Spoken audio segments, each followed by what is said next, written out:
The killer whales or orcas are social and very intelligent animals, but they're also the ocean's top predators. At World of Orca, Cito has been the main star for 20 years. One day, two employees are finishing their shift and discussing how Cito hasn't been the same since she lost her baby. The official story is that the baby died, but the employees suspect that the company took it and Cito knows it.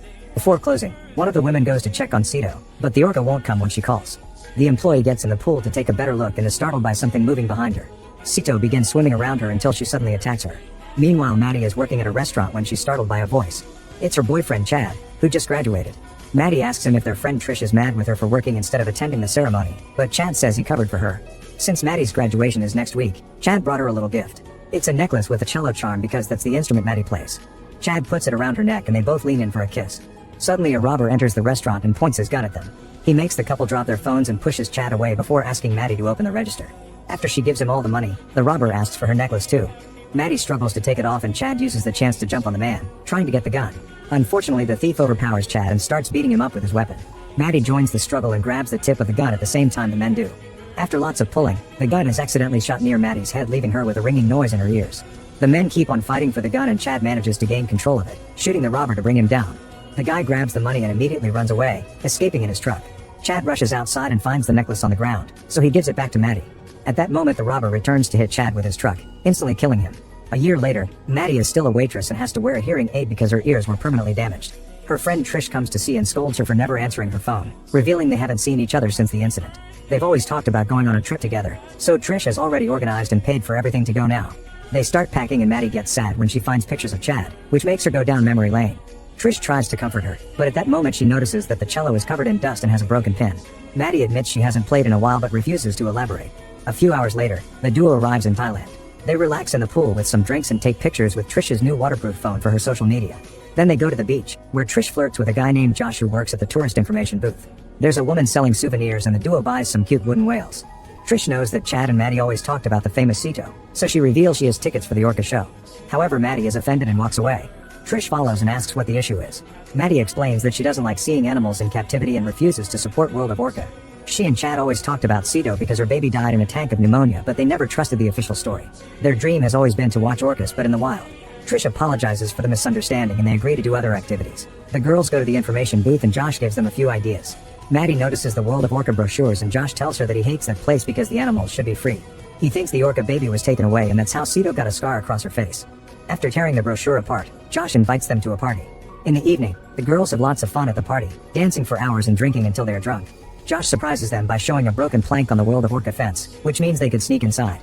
Maddie hesitates, but Trish points out they're not giving the evil company any money. The trio sneaks into the park and carefully avoids the guard until they find the entrance to the pool. Maddie goes in alone while Trish and Josh stay behind to make out. Soon Maddie reaches the side of the pool and hears a strange noise in her hearing aid. When it finally stops, Cito appears in front of her.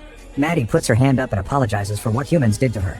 At the same time, the janitor is picking up garbage on the surface. When Cito hears a splash, she immediately swims away.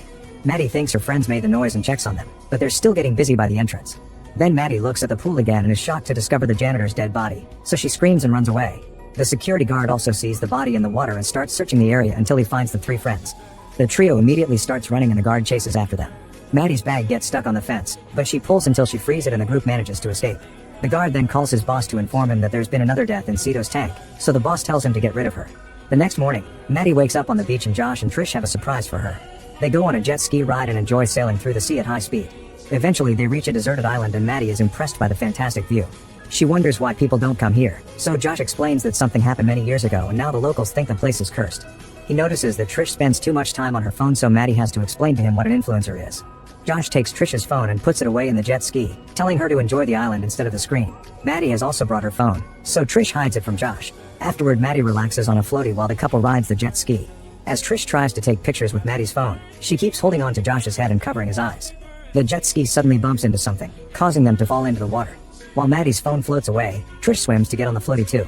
Confused by what happened, Josh swims back to the jet ski to check if it broke down. Suddenly an orca tail hits the vehicle, causing it to sink and Josh to fall again. The girls desperately tell him to get on the floaty, but the orca brings him underwater. Josh struggles for a while before he manages to surface and starts swimming toward the floaty. He grabs Trish's hand, only for the orca to bring him down again. Maddie and Trish are horrified to see blood in the water, realizing that Josh is dead. Desperate to escape, the girls start rowing with their hands to hopefully return to land. However, they pull their arms back when the orca swims under them and sprays blood all over them. After the initial shock, The duo rows as fast as possible and manages to reach a rock. Unfortunately, before they can get on it, the orca starts pulling the floaty's rope to drag them back. Eventually it lets go and swims away, so Maddie takes the rope out of the water. When the orca returns, Maddie sees its bent fin and realizes it's Sito. She swims too close to the floaty but doesn't do anything and leaves again. When Maddie's hearing aid starts making a weird noise, Sito shows her face and makes a sound at them before going back underwater.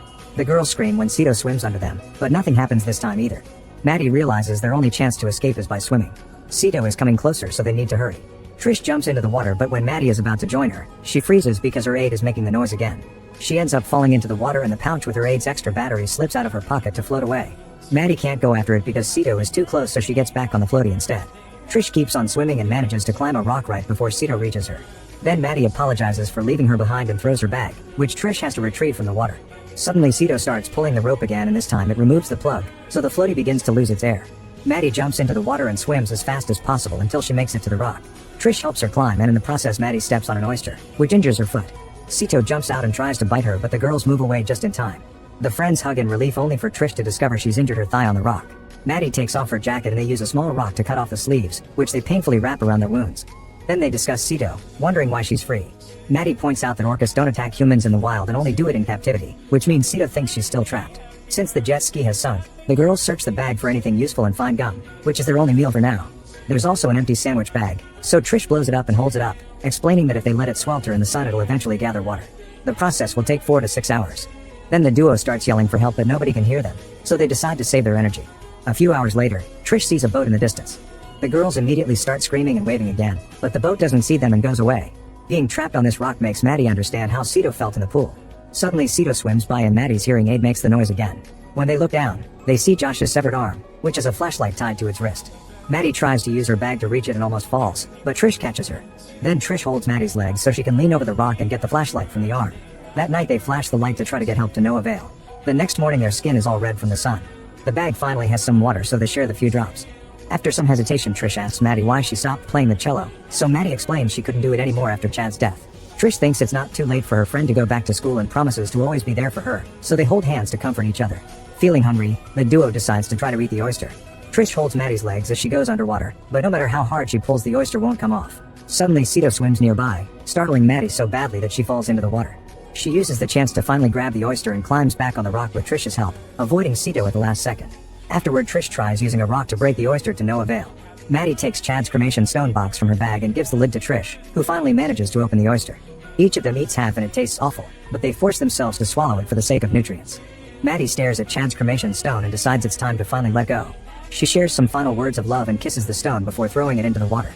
Trish apologizes for getting them stuck in this situation and swears she was only trying to help. Maddie assures her that it's not her fault, but Trish says she isn't a good friend and reveals the truth. A year ago she had a lot of debt, so she and a coworker made a plan to get some money. That coworker had been the robber. Chad had told Trish that Maddie was at home practicing with her cello, so she wasn't supposed to be at the restaurant. The robber wasn't supposed to have a gun either, so he broke the rules of their deal. The overwhelming guilt is why Trish didn't try to visit Maddie for the past year. She tries to apologize now, but Maddie snaps at her and doesn't let her touch her, saying she deserves all the guilt she's feeling. Since Trish keeps saying how sorry she is, Maddie takes off her hearing aid not to hear her. Maddie falls asleep and dreams of Chad's death, followed by herself playing the cello underwater. When she wakes up, Trish tries to check on her, but Maddie still refuses to talk. Determined to make things right, Trish comes up with a plan. She'll swim to the sand because it's the furthest point, and Maddie will swim to the nearest rock. Hopefully this will confuse Sito and she won't attack. Then Trish very carefully gets in the water and swims slowly to avoid making noise. However, Maddie doesn't follow her because she didn't hear the plan without the aid on. When she finally realizes her friend is in the water, she puts the aid back on and starts yelling to tell her to come back, but Trish refuses. The noise attracts Sito, so Trish starts swimming as fast as possible. Sito chases after Trish and Maddie is desperate to help, so she jumps into the water too. Her splash causes Sito to go after her instead, but Maddie quickly makes her way to the other rock. She climbs on top of it right before Sito tries to bite her. The distraction works because Trish makes it to the sand safely. At that moment a plane flies above them and the girls start yelling. Trish also writes SOS on the sand, but the plane doesn't see them and flies away. A frustrated Trish keeps yelling as she steps back, not noticing she's too close to the water. Sito quickly jumps out and bites her legs to bring her into the sea. Maddie thinks she's lost her friend, but soon Trish crawls back on the shore with a missing leg. Her blood fills the letters as she dies on the sand and Maddie has a breakdown. That night Maddie turns on the flashlight again, but sadly its battery runs out. Soon Maddie's hearing aid also stops working, and the silence combined with the darkness makes everything extra creepy. Suddenly it starts raining, and Maddie laughs as she opens her mouth to drink. Suddenly Sito peeks out of the water and Maddie stares at her scar, realizing that at least the orca tried to fight to be free. Inspired by this, Maddie gets in the water and swims as fast as she can until she reaches another rock on a large formation. Now she can jump from rock to rock until she gets to the sand to find Trish's body. Maddie closes her friend's eyes and buries her body. Afterward, Maddie remembers that Trish's phone is waterproof and it's inside the jet ski. She walks on the rocks until she finds the spot where the jet ski sank and gets in the water. She swims as fast as possible to reach the vehicle and gets Trish's bag before resurfacing. In the bag she finds her cello pin and the phone, but when she tries to make a call the phone runs out of battery. Suddenly she's startled by something behind her, but it's a life jacket that slipped out of the jet ski. At that moment Cito returns, so Maddie dives in again and searches the bottom of the sea for anything useful, but there's nothing. When Cito comes for her, she hides behind the jet ski and avoids being seen. Once Cito is gone, Maddie finds her cello pin, however she can't move because her necklace has gotten stuck on a rock. After some struggle the chain breaks and Maddie grabs the pin, so when Cito comes close enough, she stabs her. The orca wails in pain and swims away. Now Maddie can safely swim to the surface and hold on to the life jacket to stay afloat all night. Early in the morning, a helicopter finally arrives to rescue her. Sometime later, Maddie is playing the cello again at a concert.